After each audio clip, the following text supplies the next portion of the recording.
Buenos días, buenas tardes, buenas noches, doctora, compañeros. Esta explicación la voy a hacer breve porque si se extiende demasiado, el archivo va a pesar demasiado y va a ser difícil subirlo. Nosotros vamos a explicar sobre la fascioliasis hepática. La fascioliasis hepática está producida por un parásito, el cual es la fasciola hepática. Este parásito mide alrededor de 2 a 3 centímetros de longitud por 1 centímetro de ancho. Tiene aspecto carnoso, es aplanado, café y tiene forma de hoja. Además presenta dos ventosas, una ventosa oral y una ventosa ventral. Gracias a estas estructuras se puede adherir a los tejidos. También posee los aparatos reproductores femeninos y masculinos. Tiene el útero, los ovarios, los testículos, por lo tanto es hermafrodita. Los huevos tienen forma ovalada y presentan un opérculo en un extremo. Tienen aproximadamente 150 micrómetros en su longitud mayor. Este parásito tiene dos tipos de huéspedes, los huéspedes intermediarios, los cuales tenemos, por ejemplo, a los caracoles del género Limnaea, caracoles acuáticos, y a las plantas acuáticas igualmente, como por ejemplo las berro. Los huéspedes definitivos incluyen a los seres humanos y a los típicos animales de ganado, como por ejemplo las vacas, ovejas, animales herbívoros, y también puede incluir a conejos. El ciclo de vida. El ciclo de vida consiste cuando los huevos son eliminados por la materia fecal hacia el agua. Es imprescindible que caiga en el agua, porque en esta va a embrionar y va a formar la primera forma larvaria, la cual es ciliada. Esta tiene que nadar y buscar a su primer huésped intermediario, que es este caracol acuático. Una vez en este caracol va a empezar un ciclo de reproducción asexual, en el cual se van a formar los esporoquistes o esporocistos.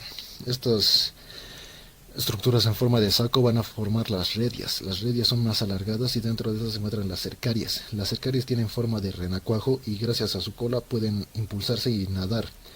Estas cercarias son las que van a abandonar al caracol para buscar al segundo huésped intermediario, el cual es las plantas acuáticas como el berro. En estas plantas es donde se va a formar la forma infectante, la metacercaria. La metacercaria tiene una envoltura muy resistente, la cual una vez al ser ingerida por el huésped definitivo, en este caso el ser humano, se va a desenquistar. Y esto gracias a los jugos gástricos. Una vez en el intestino delgado, específicamente en el duodeno, van a atravesar el peritoneo, la cápsula de Gleason del hígado, van a llegar al parénquima hepático hacia los conductos biliares. Una vez en los conductos biliares, van a desarrollarse en adultos en aproximadamente 3 a 4 meses y van a producir huevos. Los huevos se van a eliminar gracias a la bilis hacia el intestino y estos hacia la materia fecal y hacia el agua y otra vez, formando el ciclo. Patología y patogenia. Podemos dividir esta enfermedad en tres etapas. La primera etapa es la etapa de invasión, la invasión de los parásitos hacia los tejidos. Se caracteriza por lesiones inflamatorias por donde pasan los parásitos y pequeños abscesos. Está presente la eosinofilia. Luego tenemos la segunda etapa, la etapa latente, que puede pasar desapercibida. Esta se caracteriza porque apenas está empezando la fibrosis y la obstrucción de los conductos biliares. Esta etapa se da el crecimiento y la llegada y el crecimiento de los parásitos hacia los conductos biliares. También está presente la eosinofilia. En la tercera etapa, esta etapa es crónica y además se caracteriza por la obstrucción de los conductos biliares. Es cuando los parásitos ya están presentes en los conductos biliares.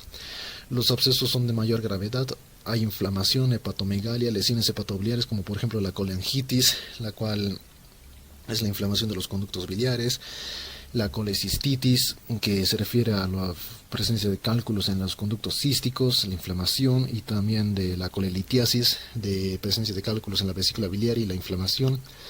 Se presenta fibrosis y la eosinofilia igualmente está presente. Estas son las lesiones que producen los parásitos a nivel del hígado. Aquí se ve claramente todos los abscesos que forman. Y continuando con mi compañera, sería esto.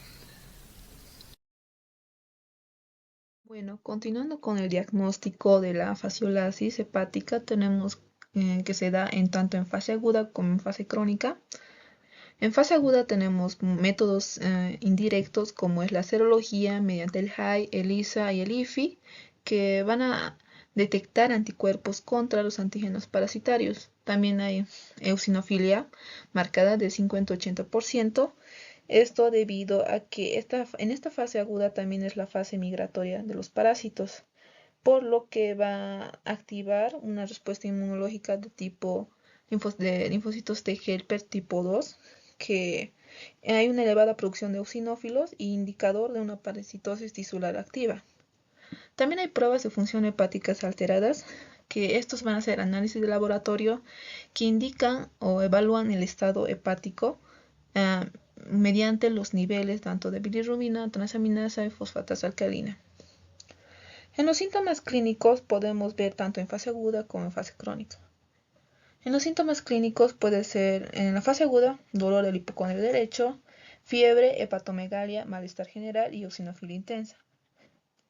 En fase crónica encontramos cólicos biliares, ictericia intermitente, síntomas parecidos a litiasis biliar y en casos severos colangitis o cirrosis biliar secundaria. En fase crónica también se da el método directo, que es el copro parasitológico de 3 a 4 meses post-infección. Esto debido a que los parásitos ya están en los conductos biliares y van a producir ya los huevos. Por eso es que es más sensible después de 3 a 4 meses y esto es un método más utilizado y es más económico. Luego tenemos el aspirado duodenal, que es para obtener líquido biliar o duodenal mediante sonda y permite observar directamente a los huevos o parásitos adultos. Y es más sensible que el copro, pero es menos usado porque es más invasivo. También tenemos métodos como la imagenología. Tenemos ecografía, tomografía axial computarizada, resonancia magnética, colangiopancreatografía de retrógrada endoscópica y endoscopía. En el tratamiento tenemos el tratamiento indicado o el de primera elección es el tricabendazol con 2 dosis de 10 miligramos por kilogramo cada 12 horas. También tenemos nitazoxanida de 500 miligramos 2 veces al día por 7 días. Luego el bitionol y el praziquantel, pero ese es el menos recomendado porque se ha visto muchas fallas terapéuticas de este tratamiento. También otro que es considerado parte del tratamiento es la extracción mecánica de los tremátodos, que puede ser también facilitado por la colangiopancreatografía de retrógrada endoscópica. En la prevención es la cocción de los vegetales crudos, ya que a altas temperaturas puede haber destrucción de los parásitos. También tenemos el cultivo de vegetales que pueden ser tanto berros como lechugas de agua en aguas libres de contaminación y con materia fecal, para así también impedir la infección de estos vegetales por metacercarias. También destrucción de los caracoles Limnaea, que esto interrumpe el ciclo biológico del parásito a destruir estos caracoles mediante molusquicidas. También está el control de agua y el forraje del ganado. Esto así evita la contaminación o al pastar del ganado en áreas contaminadas y húmedas. También se le recomienda en cada cierto periodo una desparasitación del ganado en áreas endémicas. Con el caso clínico tenemos un caso de una paciente de sexo femenino de 48 años que es agricultora procedencia de Cusco, Perú y sin antecedentes clínicos de importancia. La paciente refiere que desde hace 9 meses presenta dolor abdominal en el hipocondrio derecho que inicia de forma insidiosa y cursa de leve a moderada intensidad. Este dolor es opresivo si irradia al epigastrio, dura aproximadamente 2 horas y se acompaña de náuseas y vómitos, sensación de alza térmica, malestar general, cefalea, así como de episodios de deposiciones líquidas de regular volumen, sin moco ni sangre que se repiten de forma intermitente. Finalmente, la paciente acude a nuestra institución tras notar una coloración amarillenta en la piel, dolor abdominal, coluria y otros síntomas asociados como debilidad, cansancio y una pérdida de peso de 8 kilogramos en los últimos 3 meses. Al examen físico del paciente se encuentra en mal estado general, desnutrida, deshidratada, además se muestra ictérica de 2 cruces, sin edemas y hemodinámicamente estable. En la exploración abdominal se palpa abdomen blando depresible con dolor leve en hipocondrio derecho y epigastrio. con signo de Murphy negativo, no se palpan masas, se solicitan exámenes de laboratorio, los cuales revelan anemia moderada, normocítica, normocrómica, leucocitosis con eosinofilia del 60% y un hepatograma con un patrón de alteración mixto. En el estudio de coproparo histológico seriado se observan huevos anembrionados de fasciola hepática, como se ve en la figura 1. También fueron realizados estudios de imágenes. En la ecografía se reporta lóbulo hepático derecho de 180 milímetros, parénquima heterogéneo y ecogenicidad aumentada. Vesícula de 4,5 centímetros, su pared de 5,3 milímetros. El barro biliar ocupa el 40% de la luz y el colédoco de 10 milímetros. En la tomografía espiral multicorte de abdomen completo con contraste, se describe parénquima heterogéneo, presencia de imagen nodular en el segmento 2 y una moderada dilatación de vías biliares intra y extrahepáticas, como en la figura 2 y 3.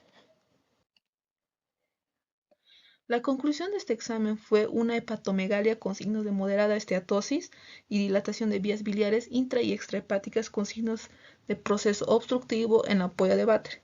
Se le realizó a la paciente una colangiografía retrógrada endoscópica ante la sospecha de obstrucción biliar parasitaria por fasciolasis crónica, con el objetivo de prevenir la aparición de una colangitis, una pancreatitis o una colecistitis.